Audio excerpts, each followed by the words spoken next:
Gracia y paz. Bienvenidos al plan de lectura Por amor a su palabra. Una lectura bíblica para cada día del año en la versión Nueva Traducción Viviente. Hoy es 15 de marzo. Iniciamos nuestro plan de lectura en Éxodo capítulo 26. Moisés recibirá ahora instrucciones acerca de las cortinas interiores y exteriores del tabernáculo y acerca de otros detalles concerniente al mismo. Continuaremos nuestra lectura en el Nuevo Testamento, en el Evangelio de Juan capítulo 5. En este poderoso capítulo veremos la sanidad del paralítico del estanque de Betesda, y ante la oposición, el Señor declarará su autoridad como Hijo de Dios. Volveremos al Antiguo Testamento, al libro de Proverbios capítulo 2, y escucharemos la voz de la sabiduría. Salomón es un maestro excepcional. No podemos solamente limitarnos a decir a nuestros hijos lo que deben de hacer. Debemos decirles por qué deben hacerlo. Culminaremos nuestra lectura el día de hoy en el Nuevo Testamento. Y el día de ayer, por la gracia de Dios, concluimos la segunda carta a los Corintios. Hoy, Pablo presentará defensa del verdadero evangelio de la gracia ante el legalismo y la religiosidad hueca en la iglesia de Galacia. Iniciamos hoy la carta a los Gálatas, capítulo 1. Y así damos inicio en Éxodo, capítulo 26. Escuchemos. Haz el tabernáculo con 10 cortinas de lino de tejido fino. Adorna las cortinas con hilo azul, púrpura y escarlata, y con querubines hábilmente bordados. Cada una de estas 10 cortinas tendrá exactamente la misma medida: 12 metros con 90 centímetros de largo por 1 metro con 80 centímetros de ancho. Junta 5 de estas cortinas para hacer una larga.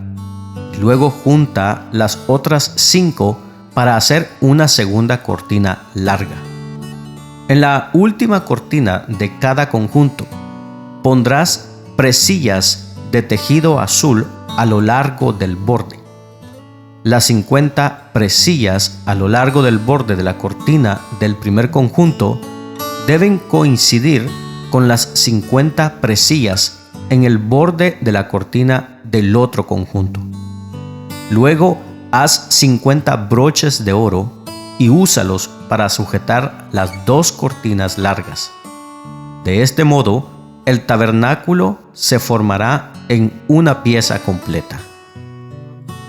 Confecciona 11 cortinas con tejido de pelo de cabra para que sirvan de cubierta para el tabernáculo.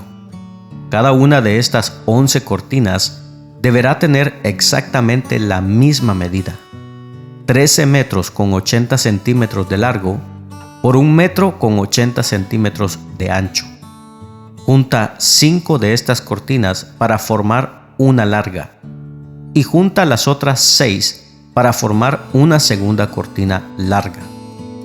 De ese segundo conjunto de cortinas, deja que 90 centímetros de material cuelguen sobre la parte delantera de la carpa sagrada. Haz 50 presillas para el borde de cada cortina larga. Luego haz 50 broches de bronce y úsalos para sujetar las presillas de las cortinas largas. De ese modo, la cubierta se formará de una pieza completa. Los 90 centímetros restantes de la cubierta dejarás que cuelguen sobre la parte posterior del tabernáculo. Deja que cuelguen de cada lado los 46 centímetros del material restante, de modo que el tabernáculo quede completamente cubierto. Completa la cubierta con una capa protectora de pieles de carnero curtidas y otra capa de cuero de cabra de la mejor calidad.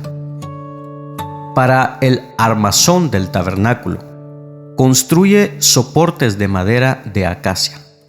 Cada soporte deberá medir 4 metros con 60 centímetros de largo por 69 centímetros de ancho, y tendrá 2 estacas debajo de cada soporte. Todos los soportes tienen que ser idénticos. Construye 20 de esos soportes para sostener las cortinas del lado sur del tabernáculo. Haz también 40 bases de plata. Pondrás 2 bases debajo de cada soporte y harás que las estacas encajen firmemente en las bases. Para el lado norte del tabernáculo, construye otros 20 soportes, con sus 40 basas de plata, 2 basas por cada soporte. Construye 6 soportes para la parte posterior, es decir, el lado occidental del tabernáculo, junto con 2 soportes más para reforzar las esquinas de la parte posterior del tabernáculo. Los soportes de las esquinas estarán emparejados por abajo y firmemente sujetados por arriba con un solo anillo. Esto formará un solo esquinero. Arma los 2 esquineros de la misma manera. Entonces habrá 8 soportes en la parte posterior del tabernáculo sobre 16 bases de plata, 2 bases por cada soporte.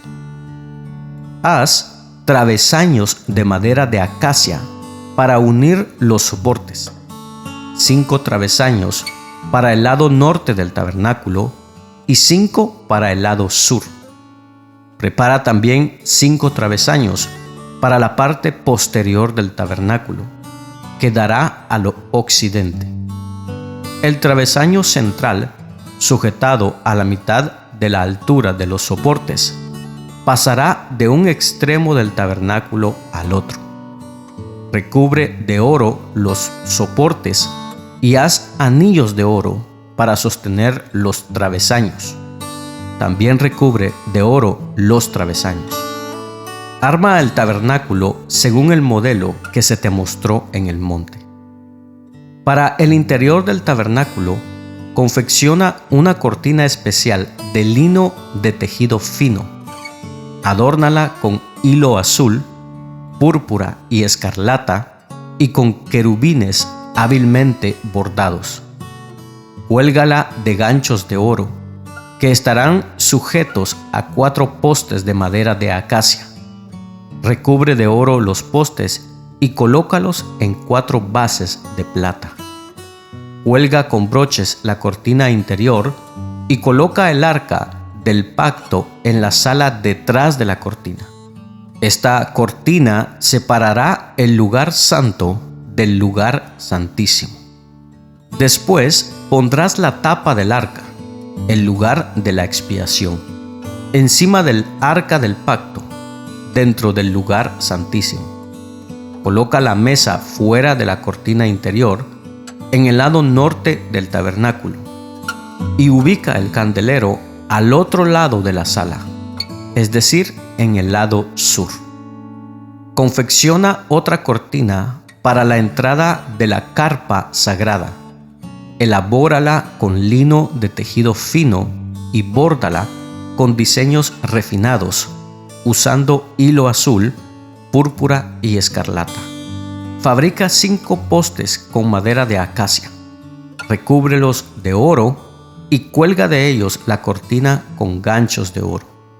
También funde 5 bases de bronce para los postes. Continuamos nuestra lectura en el Nuevo Testamento. En el Evangelio de Juan, capítulo 5. Escuchemos. Después, Jesús regresó a Jerusalén para la celebración de uno de los días sagrados de los judíos. Dentro de la ciudad, cerca de la puerta de las ovejas, se encontraba el estanque de Betesda, que tenía 5 pórticos cubiertos.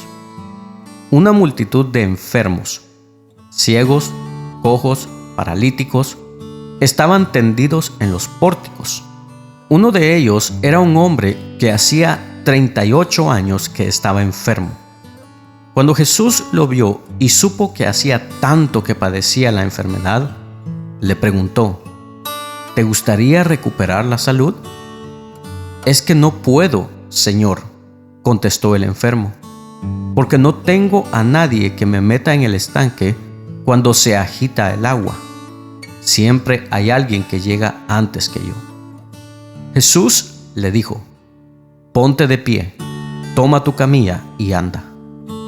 Al instante, el hombre quedó sano, enrolló la camilla y comenzó a caminar. Pero ese milagro sucedió el día de descanso. Así que los líderes judíos protestaron. Le dijeron al hombre que había sido sanado: no puedes trabajar en el día de descanso. La ley no te permite cargar esa camilla. Pero él respondió: el hombre que me sanó me dijo: toma tu camilla y anda. ¿Quién te dijo semejante cosa?, le exigieron. El hombre no lo sabía, porque Jesús había desaparecido entre la multitud. Pero después Jesús lo encontró en el templo y le dijo: ya estás sano, así que deja de pecar o podría sucederte algo mucho peor. Entonces el hombre fue a ver a los líderes judíos y les dijo que era Jesús quien lo había sanado. Entonces los líderes judíos comenzaron a acosar a Jesús por haber violado las reglas del día de descanso. Pero Jesús respondió: mi Padre siempre trabaja, y yo también. Entonces los líderes judíos se esforzaron aún más para encontrar una forma de matarlo, pues no solo violaba el día de descanso, sino que además decía que Dios era su Padre, con lo cual se hacía igual a Dios. Entonces Jesús explicó: les digo la verdad, el Hijo no puede hacer nada por su propia cuenta, solo hace lo que ve que el Padre hace. Todo lo que hace el Padre, también lo hace el Hijo, pues el Padre ama al Hijo y le muestra todo lo que hace. De hecho, el Padre le mostrará cómo hacer cosas más trascendentes que el sanar a ese hombre. Entonces ustedes quedarán realmente asombrados. Pues, así como el Padre da vida a los que resucita de los muertos, también el Hijo da vida a quien Él quiere.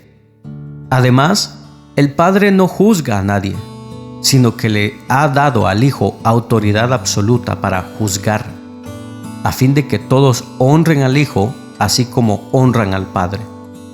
El que no honra al Hijo, ciertamente tampoco honra al Padre que lo envió. Les digo la verdad, todos los que escuchan mi mensaje y creen en Dios, quien me envió, tienen vida eterna. Nunca serán condenados por sus pecados, pues han pasado de la muerte a la vida. Y les aseguro que se acerca el tiempo.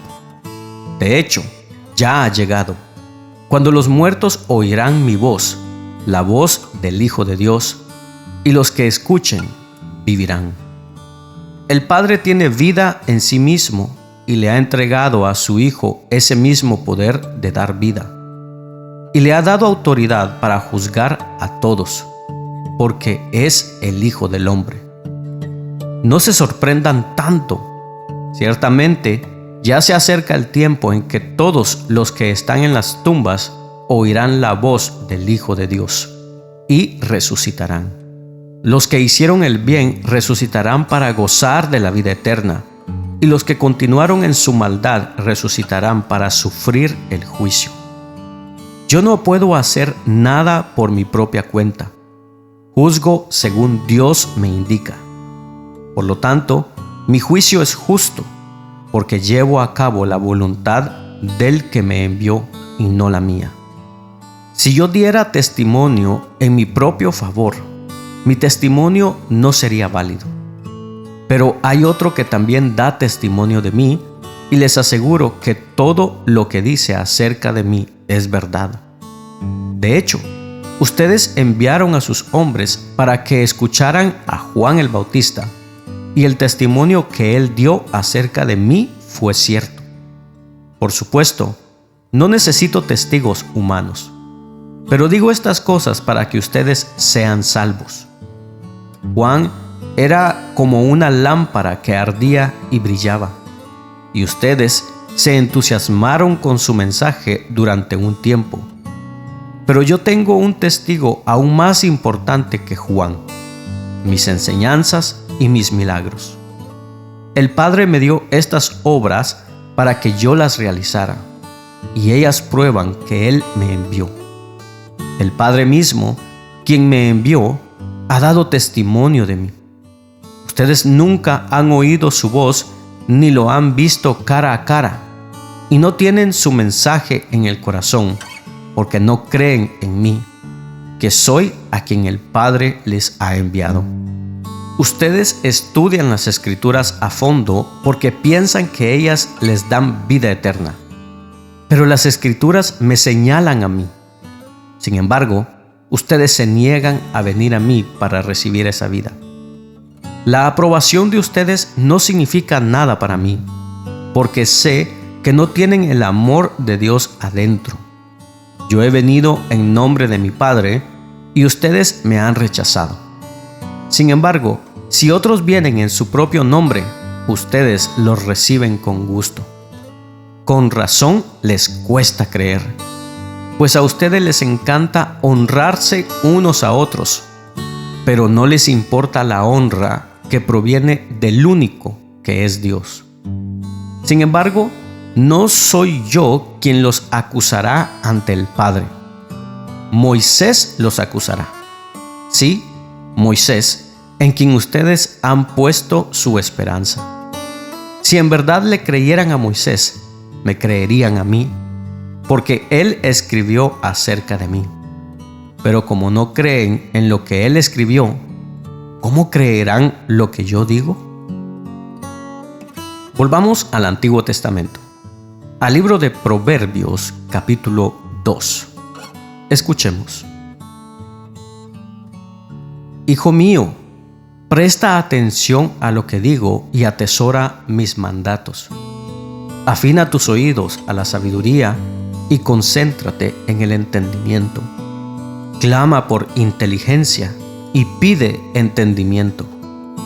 Búscalos como si fueran plata, como si fueran tesoros escondidos. Entonces comprenderás lo que significa temer al Señor y obtendrás conocimiento de Dios. Pues el Señor concede sabiduría. De su boca provienen el saber y el entendimiento. Al que es honrado, Él le concede el tesoro del sentido común. Él es un escudo para los que caminan con integridad. Él cuida la senda de los justos y protege a los que les son fieles. Entonces comprenderás lo que es correcto, justo e imparcial, y encontrarás el buen camino que debes seguir. Pues la sabiduría entrará en tu corazón y el conocimiento te llenará de alegría. Las decisiones sabias te protegerán. El entendimiento te mantendrá a salvo. La sabiduría te salvará de la gente mala, de los que hablan con palabras retorcidas. Estos hombres se alejan del camino correcto para andar por sendas tenebrosas. Se complacen en hacer lo malo y disfrutan los caminos retorcidos del mal. Sus acciones son torcidas y sus caminos son errados. La sabiduría te librará de la mujer inmoral, de las palabras seductoras de la mujer promiscua. Ella abandonó a su marido y no hace caso del pacto que hizo ante Dios. Entrar a su casa lleva a la muerte, es el camino a la tumba. El hombre que la visita está condenado, nunca llegará a los senderos de la vida. Por lo tanto, sigue los pasos de los buenos y permanece en los caminos de los justos, pues solo los justos vivirán en la tierra y los íntegros permanecerán en ella. Pero los perversos serán quitados de la tierra y los traidores serán arrancados de raíz. Culminamos nuestra lectura el día de hoy y vayamos al Nuevo Testamento. a la carta de Pablo a los Gálatas, capítulo 1. Escuchemos. Les escribo, yo, el apóstol Pablo. No fui nombrado apóstol por ningún grupo de personas ni por ninguna autoridad humana, sino por Jesucristo mismo y por Dios Padre, quien levantó a Jesús de los muertos. Todos los hermanos de este lugar se unen a mí para enviar esta carta que escribo a las iglesias de Galacia. Que Dios Padre y nuestro Señor Jesucristo les conceda gracia y paz. Tal como Dios nuestro Padre lo planeó, Jesús entregó su vida por nuestros pecados para rescatarnos de este mundo de maldad en el que vivimos. A Dios sea toda la gloria por siempre y para siempre. Amén. Estoy horrorizado de que ustedes estén apartándose tan pronto de Dios, quien los llamó a sí mismo por medio de la amorosa misericordia de Cristo. Están siguiendo un evangelio diferente, que aparenta ser la buena noticia, pero no lo es en absoluto. Están siendo engañados por los que a propósito distorsionan la verdad acerca de Cristo. Si alguien, ya sea nosotros o incluso un ángel del cielo, les predica otra buena noticia diferente de la que nosotros les hemos predicado, que le caiga la maldición de Dios. Repito lo que ya hemos dicho. Si alguien predica otra buena noticia distinta de la que ustedes han recibido, que esa persona sea maldita. Queda claro que no es mi intención ganarme el favor de la gente, sino el de Dios. Si mi objetivo fuera agradar a la gente, no sería un siervo de Cristo. Amados hermanos, quiero que entiendan que el mensaje del Evangelio que predico no se basa en un simple razonamiento humano. No recibí mi mensaje de ninguna fuente humana ni nadie me lo enseñó. En cambio, lo recibí por revelación directa de Jesucristo. Ustedes saben cómo me comportaba cuando pertenecía a la religión judía y cómo perseguí con violencia a la iglesia de Dios. Hice todo lo posible por destruirla. Yo superaba ampliamente a mis compatriotas judíos en mi celo por las tradiciones de mis antepasados. Pero aún antes de que yo naciera, Dios me eligió y me llamó por su gracia maravillosa. Luego le agradó revelarme a su Hijo para que yo proclamara a los gentiles la buena noticia acerca de Jesús. Cuando esto sucedió, no me apresuré a consultar con ningún ser humano. Tampoco subí a Jerusalén para pedir consejo de los que eran apóstoles antes que yo. En cambio, me fui a la región de Arabia y después regresé a la ciudad de Damasco. Luego, 3 años más tarde, fui a Jerusalén para conocer a Pedro y me quedé 15 días con él. El único otro apóstol que conocí en esos días fue Santiago, el hermano del Señor. Declaro delante de Dios que no es mentira lo que les escribo. Después de esa visita, me dirigí al norte, a las provincias de Siria y Cilicia. Y aún así, las iglesias en Cristo que están en Judea todavía no me conocían personalmente. Todo lo que sabían de mí era lo que la gente decía. El que antes nos perseguía ahora predica la misma fe que trataba de destruir. Y alababan a Dios por causa de mí. De esta manera concluye la lectura del día de hoy. Rogamos a Dios que sea de bendición a tu vida. Puedes compartirlo con tus amigos y familiares. No te pierdas el día de mañana este plan de lectura por amor a su palabra. Síguenos en nuestras redes sociales. Que tengas un bendecido día. Y recordamos las palabras de Jesús. Yo soy el camino, la verdad y la vida. Por lo tanto, no hay camino, no hay verdad y no hay vida sino en Jesús.